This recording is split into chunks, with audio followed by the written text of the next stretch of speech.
आता आपण जवळजवळ सगळे पूर्ण केलेत. काय राहिलेत बघा. स्वाध्याय राहिला. स्वाध्याय म्हणजे सततचा अभ्यास, अनुभवातून शिकणं. रुजुता राहिली. आणि हे जर तुम्ही सगळं केलं तर तुम्हाला वेगळीकडे कुठे संन्यास घेण्याची गरज नाही. निओकॉर्टिकल प्रॅक्टिस करा आणि मग इथंच राहा. न लगे सायास जावे वनांतरा, सुखे येतो घरा नारायणा. कुठे जात आहे? सुखे असो संसारी, मग जवळीच हरी. निओकॉर्टिकल इमोशन्समध्येच देव आहे. नाही देवापाशी मोक्षाचे गाठोडे. तुकाराम आपल्याला सांगतात, नाही देवापाशी मोक्षाचे गाठोडे, आणूनी निराळे द्यावी हाती.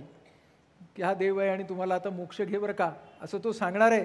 देव आहे अंतर्यामी, व्यर्थ हिंडे तीर्थग्रामी. देव आहे अंतर्यामी आणि जाऊन तरी काय करता हो? आपण सगळे जातो की नाही, तर तिथे कुठे भाव असतो त्याच्यामध्ये.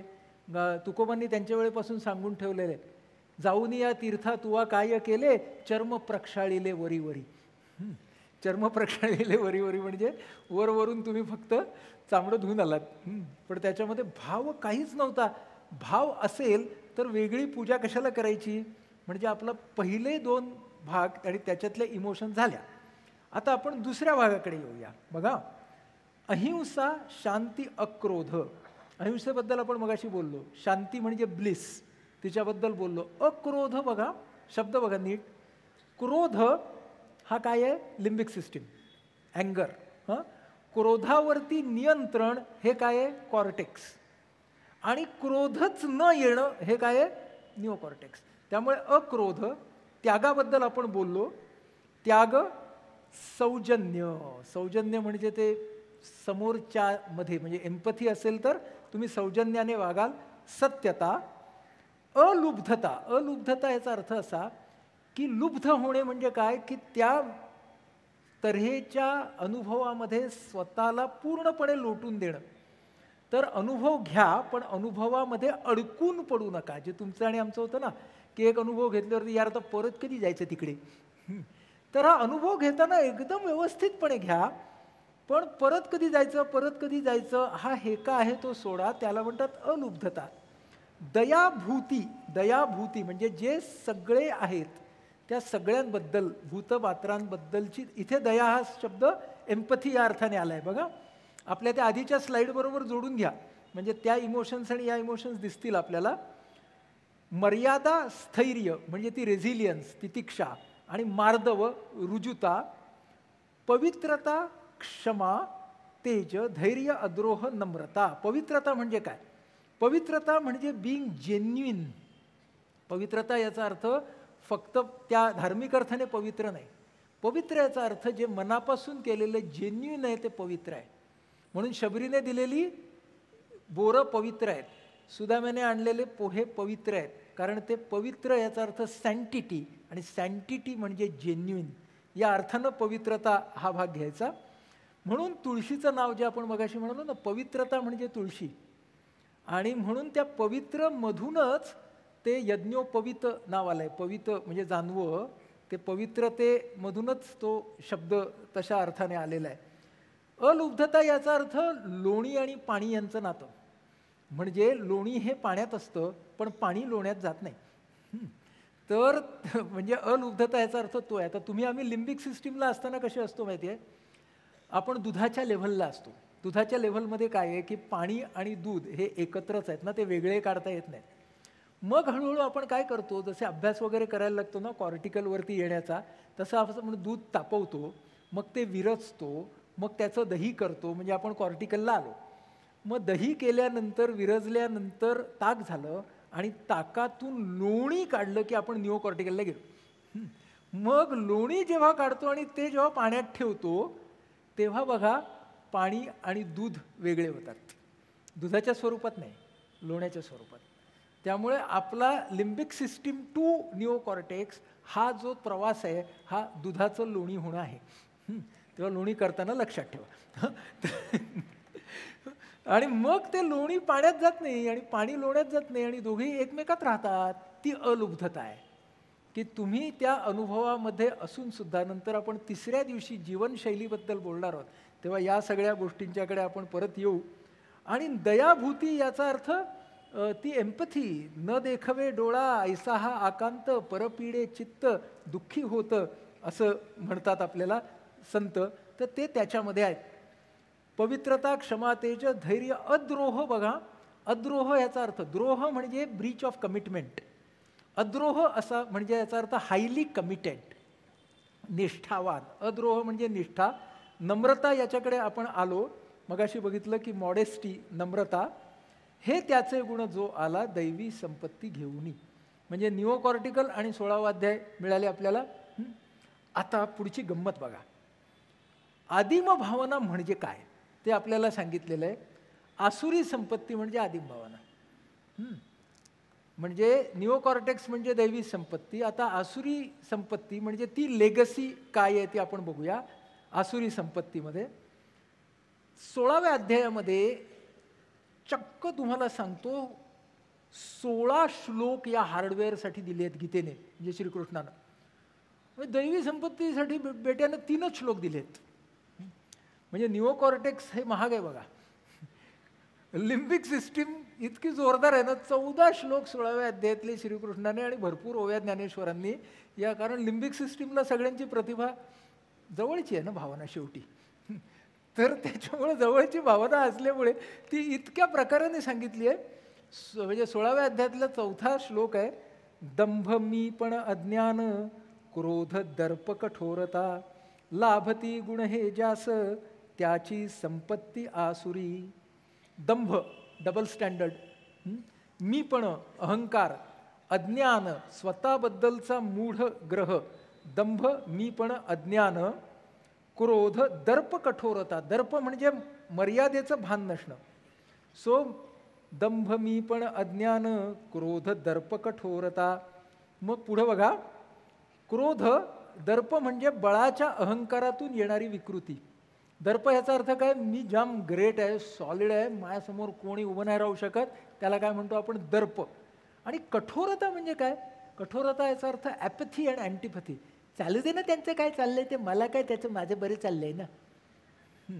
हां, ते कशाला लोकांच्या मध्ये पडायचं, आपलं बरं चाललंय तर. बघा, आसुरी संपत्ती संपूर्णपणे स्वकेंद्रित, लिम्बिक सिस्टीम. पुढं बघूया. म्हणतील लटिके विश्व, जग खोट्यावर उभे आहे. सगळं जगच खोट्यावर उभे हो. तुम्ही आणि आम्ही खरं बोलून आणि खरं वागून काय होणार आहे. किती वेळा आपण लिम्बिक सिस्टीमवरती जातो बघा. निराधार आहे हे, नीतितत्वांचा पाया नसलेलं जग आहे असं ते मानतात. काममूलक हे सारे, कोठले सहकार्य ते. चक्क गीतेत लिहिले आहेत सगळी लिम्बिक सिस्टीम, की संधी साधू आणि दिखाव्याचं सहकार्य करणारी. पुन्हा रेफरन्स टू कॉन्टेक्स्ट महाराष्ट्र. हां, ही संधी साधू आणि दिखाव्याचे सहकार्य करणारी. बघा, गीता तुम्ही किती छान वाचू शकता, आजच्या पेपराशी लावू शकता ना तिचं नातं. भोगासाठी अधर्माने इच्छिती धनसंचय, भोगासाठी अधर्माने इच्छिती धनसंचय. बघा, पूर्णपणे स्वकेंद्रित. हे आहे तेही होईल माझेची सगळे धन. हे तर आहेच, ते पण होईल, सगळं माझं माझं माझं होईल. त्यामुळे हे सगळं बघा शहाणपण सांगितलेलं आहे तिकडं, आणि भरपूर सांगितलं आहे 16 श्लोकात. मी मारिलाची तो शत्रू, मारी न दुसरे ही जे. मी मारला तो शत्रू आहेच, आणि मी थांबणार आहे का. हां, म्हणजे अमुक अमुक तमुक तमुक मुक्त करणे. हे बघा ना, म्हणजे जे शत्रू आहेत त्या सगळ्यांना आम्ही काढून टाकणे. मी स्वामी आणि मी भोगता, सुखी मी सिद्ध मी बळी. बळी म्हणजे बळाने. कुलीन मीची संपन्न, माझी जोडी कुठे असेल. हां, माझ्यासारखं कोणी आहे का. त्यामुळं आता ही कुठली भावना आहे माहिती, आदिमतेमधली ही भावना. ती ऐकलीत मगाशी आपण टार्झनवाली म्हणालो बघा. उन्माद, जेव्हा तो आपला आदिमानव होता की नाही, जेव्हा तो एखाद्या परिस्थितीवरती मात करायचा, तेव्हा तो मी किती ग्रेट म्हणायचा ना, ती आदिम भावना आहे ती, जी आपल्याला याच्यामध्ये दिसते. कुलीन मीची संपन्न, माझी जोडी कुठे असे. स्वयंपूजित गर्विष्ठ, धने माने मदांधमी. काय सुरेख लिहिलंय की नाही. हां, म्हणजे आपल्याला वाटतं की कधी लिहिलंय बाबा, गेल्या 5 एक वर्षात लिहिलं असेल, 5-10 वर्षामध्ये लिहिलं असेल. स्वयंपूजित गर्विष्ठ शब्द बघा, स्वयंपूजित गर्विष्ठ. हां, म्हणजे आपल्या सगळ्यांच्या जीवनशैलीमध्ये आपण बघू 3ऱ्या दिवशी, पण प्रदर्शन करणे, म्हणजे मी श्रीमंत आहे ही एक गोष्ट आहे, पण माझी श्रीमंती मी सगळीकडे दाखवत दाखवत दाखवत दाखवत फिरणे, हे जे आपण बघतोय ते त्याच्यामध्ये सांगितलेलं आहे. अपार धरिती चिंता जी मेल्याही सरे चिना. चिंता केवढी, की जी मेल्यावरती पण सरत नाही अशी चिंता, ही सगळी आपली जी आहे ती आसुरी संपत्ती सांगितलेली आहे. आणि मग ही आसुरी संपत्ती आत्मविकासापासून आपल्याला दूर नेते, म्हणजे सत्ता आणि संपत्ती. मग काय करायचं कॉर्टिकलला येण्यासाठी? कामक्रोध लोभ मुक्तीचा शास्त्रीय संयम मार्ग. संयम पाळणं हे सगळ्यांना सगळी वर्ष सांगितलेलं आहे. पण आपला सगळ्यांचा तो लिम्बिक सिस्टीमचा पुल एवढा जोरदार असतो ना, की आपण ऐकतो आणि विसरून जातो आणि नंतर म्हणतो आता जरा जाताना ना मॉलमध्ये जाऊनच जाऊया. आणि हे सगळं साधेपणाने राहा वगैरे सगळं ठीक आहे. म्हणजे ती लिम्बिक सिस्टीम, म्हणजे तुम्ही जेव्हा बघताना मॉल्स आपल्याला सगळीकडे दिसतात की नाही, ते आपले लिम्बिक सिस्टीमची बेट आहेत. मग त्यांना आता नंतर असं होतं की अरे खूप सारे मॉल झाले, आता आम्हाला लिम्बिक सिस्टीमला यांच्या नाही अप्रोच होता येते, मग आपण सेल लावूया. तर सेल लावला की मला ते स्वस्तात मिळणार, आणि मग तिकडे लिहिलेलं असतं जोपर्यंत आहे तोपर्यंतच मिळणार लिम्बिक सिस्टीम, चला लवकर जाऊया. बघा काय आपल्याला लिम्बिक सिस्टीमवरती खेचतात मंडळी. तुम्ही टेलिव्हिजन लावा आणि तुमच्या लिम्बिक सिस्टीमला आवाहन करणारी मंडळी ही ब्रेकमध्ये येतात ॲडव्हर्टाइजमेंटच्या रूपाने, आणि नंतर ब्रेक संपल्यावरती सिरियलच्या रूपाने. तेव्हा दोन्ही बाजूने लिम्बिक सिस्टीमवरती आपल्या आलेले आहे. म्हणून ते सांगितलेलं आहे की सृष्टीत बेताने राहा, संयमपूर्वक वागा, बेताल वागू नका. पण मजा काय आहे त्याच्यामध्ये? संयमपूर्वक राहा असं कोणाला सांगणार? म्हणजे आपल्या राष्ट्राचे प्रमुख असतात ते म्हणतात की पर्यावरण नावाची गोष्ट अस्तित्वातच नाही, असं म्हणतात ना लोक. माणसांचे संघ वाढवणे, संपत्तीचे ढीग जमा करणे म्हणजे सुधारणा नव्हे.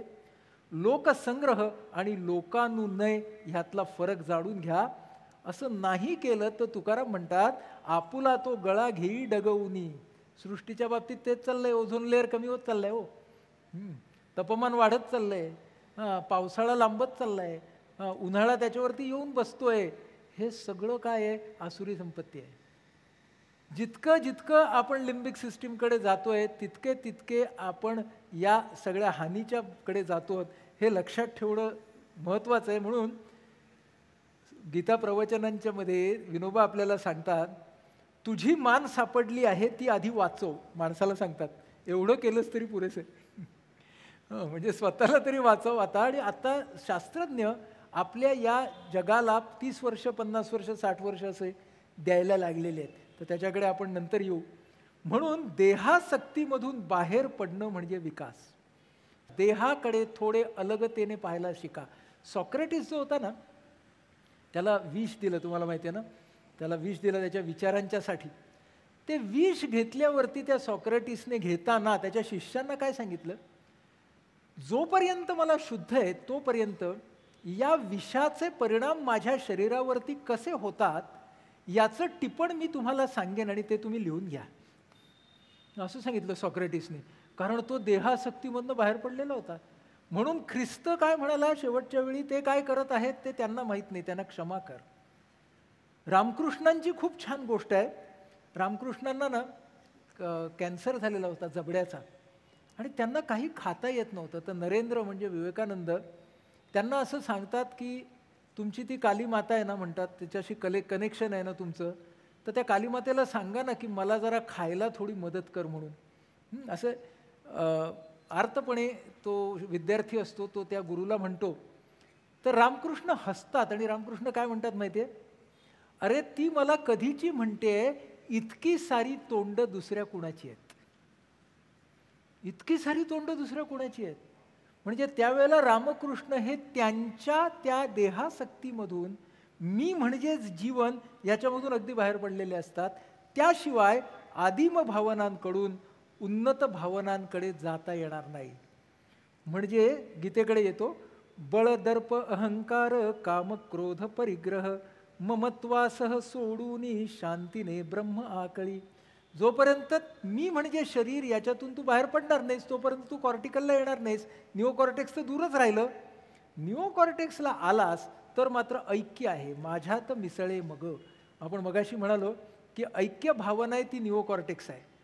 प्रगत आता आपण आसुरी संपत्ती पाहिली बघा, म्हणजे आपण निओकॉर्टेक्स बघितलं दैवी संपत्ती, लिम्बिक सिस्टीम बघितली आसुरी संपत्ती, कॉर्टेक्स राहिलं बघा.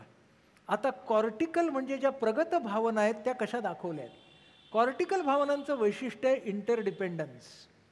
तर ते कुठे सांगितलंय, रक्षा देवास यज्ञाने तुम्हा रक्षोत देव हे, एकमेकास रक्षुनी पावा कल्याण सर्वही.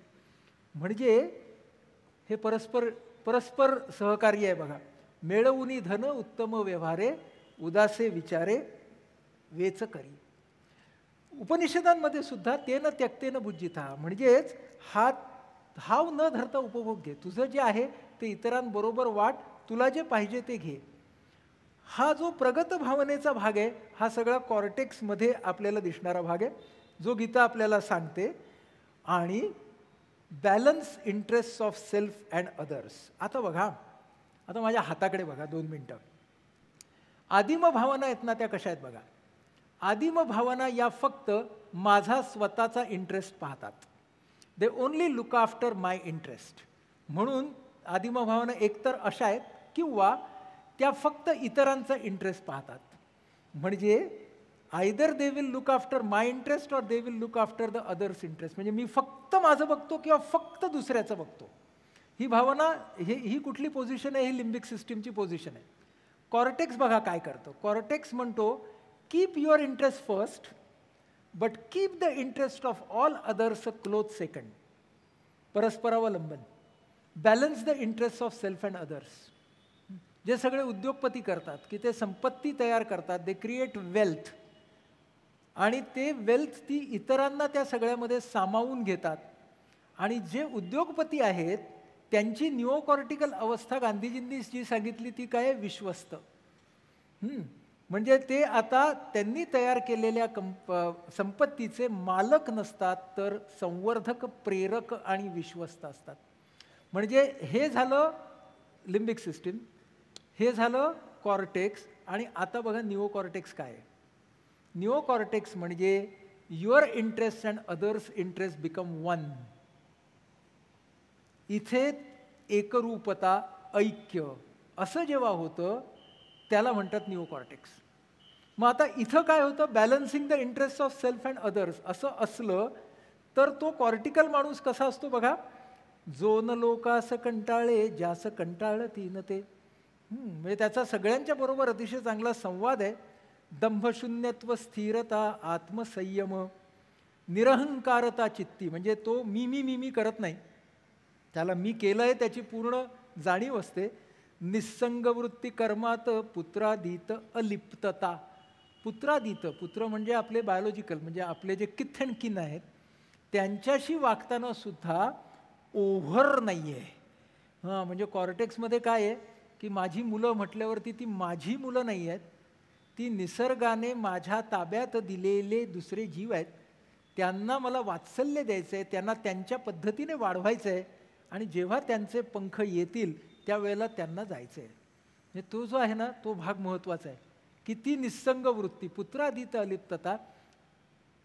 ज्ञानेश्वरांनी फार छान सांगितलं. ज्ञानेश्वरांनी पेरेंटिंगच्या बाबतीत ते उदाहरण फार छान आहे. ज्ञानेश्वर असं म्हणतात की पालकाचं आणि मुलाचं नातं कसं असावं, तर देठाचं आणि फळाचं असावं तसं.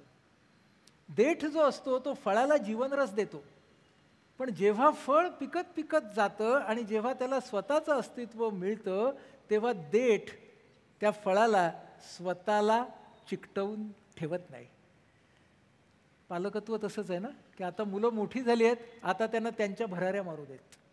त्यामुळे तो भाग आहे निस्संग वृत्ती कर्मात पुत्रादीत अलिप्तता, प्रिय प्रिय लाभात अखंड समचित्तता. म्हणजे प्रिय आणि अप्रिय दोन्ही झालं तरी मी काय करेन याची तयारी. ही जर माझी तयारी असेल तर मी समचित्ताने यशाला अपयशाला सामोरा जाऊ शकतो. खूपच इंटरेस्टिंग गोष्ट मला या समवृत्तीची आठवली, कारण त्या माझ्या गोष्टीचे नायक समोर बसलेले आहेत म्हणून. आपले विठ्ठल कामत जे आहेत त्यांनी इडली ऑर्किड आणि मी मध्ये की त्यांचं ऑर्किड हॉटेल जेव्हा सुरू झालं, मी त्यांची मुलाखत घेत होतो तेव्हाही त्यांनी हा प्रसंग सांगितला. बेस्ट इकोटेल कुठलं म्हणून एक स्पर्धा होती आणि त्या स्पर्धेमध्ये यांचं नॉमिनेशन केलं गेलेलं होतं आणि पहिल्यांदाच हे जाणार होते तिकडं. ते प्राईज मिळणार का नाही माहीत नव्हतं. साऊथ आफ्रिकेमध्ये तो कार्यक्रम होता आणि हे तिकडे गेले आणि त्यांना थोडंसं टेन्शनही आलं असणार की आता हे आपल्याला मिळतं आहे का नाही. त्यांनी कॉर्टिकल विचार केला बरं का, की आपल्याला आता आपल्या हातामध्ये काय आहे. मग ते म्हणाले की मी आदल्या दिवशीच त्या व्हेन्यूला जातो आणि तिथं काय काय काय काय चालू आहे जरा बघून तर घेतो. म्हणून ते व्हेन्यूला गेले आणि ते स्वतःच्या डोळ्यासमोर व्हिज्युअलाइज करायला लागले की हे असं असं असणार आहे, तसं असणार आहे, मग मला मिळेल बक्षीस, मग मी इथं जाईन. तर तिकडे काही तंत्रज्ञ काम करत होते, त्यांनी ह्यांना बघितलं आणि मग ते म्हणाले की अरे तू काय करतोयस. हे म्हणाले मी प्रॅक्टिस करतोय उद्याची. मग ते म्हणाले आम्ही पण तुला मदत करतो. म्हणून त्यांनी थोडी प्रकाश योजना, थोडा साऊंड वगैरे सगळं ह्यांना दिला आणि मग त्यामुळे ह्यांचं टेन्शन कमी झालं आणि दुसऱ्या दिवशी त्यांना ते बक्षीस मिळालं. तर हा त्यांनी अनुभव सांगितला. मी त्यांची मुलाखत घेत होतो. तर मी त्यांना असं म्हणालो की तुम्हाला बक्षीस मिळालं त्यामुळे तुमची जी रिहर्सल होती ती कामाला आली, हे तर छान झालं. पण म्हटलं तुम्हाला बक्षीस मिळालं नसतं तर मला विठ्ठल कामतांनी ताबडतोब उत्तर दिलं, तर ती माझी पुढच्या वर्षीची रिहर्सल ठरली असती. सो आता तुम्हाला म्हणजे समोरच बसलेत म्हणून उदाहरण दिलं की प्रिय अप्रिय लाभात अखंड समचित्तता, की ज्या वेळेला तुम्हाला प्रिय लाभो अप्रिय लाभो पण त्याच्यामध्ये तुम्ही स्वतः कसे राहणार ही गोष्ट महत्त्वाची. मग आदिम भावनांकडून प्रगत भावनांकडे कसं यायचं, तर त्यासाठी आमची सायकोलॉजी म्हणते 2 गोष्टी महत्त्वाच्या आहेत. Thinking awareness and emotional awareness. म्हणजेच काय हो, मी जो आहे ना तो तुमच्या भावनेतून बाजूला काढा. म्हणजे आय ॲम अँग्री असं म्हणायच्या ऐवजी आय गॉट अँग्री एवढं तरी म्हणा. आय ॲम अँग्रीला काय झालं, मी अख्खाच्या अख्खा अँगर झालो मी. पण मला राग आला, मी नाही तर मी राग झालो, असं होतं. म्हणजेच हा थिंकिंग अवेअरनेस, हा इमोशनल अवेअरनेस आहे, हा फार महत्त्वाचा आहे असं आपल्याला सांगतात. आता अध्यात्म याला म्हणतं साक्षी भाव, ज्याला आम्ही सायकोलॉजीमध्ये म्हणतो थिंकिंग अवेअरनेस, इमोशनल अवेअरनेस, त्याला अध्यात्म म्हणतो साक्षी भाव. आता साक्षी भाव म्हणजे काय, लगेच आपल्याला गडबडते. आता मी तुम्हाला सोपी उदाहरणं सांगतो जी आपल्याला रोज वापरता येतील अशी आहेत ती. हां, आता तुम्हाला एक दृश्य दाखवतो. साक्षी भावाचं उदाहरण आहे. बघा, हा जो ट्रॅफिकचा पोलीस आहे की नाही, हा सगळ्या ट्रॅफिककडे कसा बघतो, असा हा ड्युटीवर नसलेला पोलीस आहे. ड्युटीवरती असला की तो जाऊन मध्ये ट्रॅफिक हे करेल. तर अख्खा दिवस ट्रॅफिकची ड्युटी करा स्वतःच्या विचारांची, म्हणजे त्याच्यामध्ये स्वतःच्या विचारांना वळण द्या, अमुक करा, इथे ट्रॅफिक जॅम झाला आहे, या विषयावरचे विचार खूप जास्त होत आहेत, असं सगळं म्हणा. पण दिवसाचा थोडा वेळ घ्या आणि ट्रॅफिक निहाळा, फक्त ऑफ ड्युटी ट्रॅफिक पोलीस. म्हणजे स्वतःच्या विचारांच्याकडे फक्त पाहत राहा हो, फार काही करू नका. हां, आणि कसं आहे ना, कुठलं मॉडेल आहे, कुठली गाडी चालली आहे, हां, ही गाडी माझ्याकडे असली नाही हो, विचार आहे, त्याच्याकडे फक्त पहा आणि म्हणा हे सगळे माझे विचार आहेत, या विचारांच्याकडे मी एक 10-15 मिनटं ऑफ ड्युटी ट्रॅफिक पोलिसासारखा बघणार आहे. म्हणून एक मनाचा एक्झरसाइज आहे साक्षी भावासाठी. लोकांना साक्षी भाव, मग त्यासाठी ध्यानधारणा करायला पाहिजे असं वाटतं, काही नाही. रोज एकदा ट्रॅफिक पोलीस डोळ्यासमोर आणा, चांगलं आहे. दुसरं दाखवतो, be a tourist of your life. स्वतःच्या जीवनाचे पर्यटक होऊया. मजा बघा, पर्यटक आपण असतो ना तेव्हा पैसे देऊन जातो पर्यटनासाठी, व्यवस्थित डॉक्युमेंटेशन करतो, सगळ्या गोष्टी अत्यंत कुतूहलाने बघतो, पण आपण स्थानिक होत नाही. स्थानिक झालो की साक्षीभाव गेला. म्हणून स्वतःच्या जीवनाचे पर्यटक होऊया, रोज बघूया स्वतःकडे. मी मुद्दामून हे इमेजेस का देतोय ते आपल्या डोक्यात राहतात. बरं, पर्यटकही तितकाच अभ्यासू असतो. पर्यटक सुद्धा सगळ्यामध्ये रस घेतो, फक्त तो त्याच्यात गुंतलेला नसतो. म्हणून विवेकानंद नेहमी असं म्हणतात की आई मुलाला वाढवते आणि दाई मुलाला वाढवते, पण आई जेवढी गुंतलेली असते तेवढी दाई गुंतलेली नसते. पण दोघंही जेव्हा मुलाला वाढवत असतात तेव्हा त्यांचं प्रेम सारखंच दिसतं. तेव्हा आपण आपल्या जीवनामध्ये बराच काळ जरी आई राहिलो तरी मध्ये मध्ये दाई होऊन बघायला काय हरकत.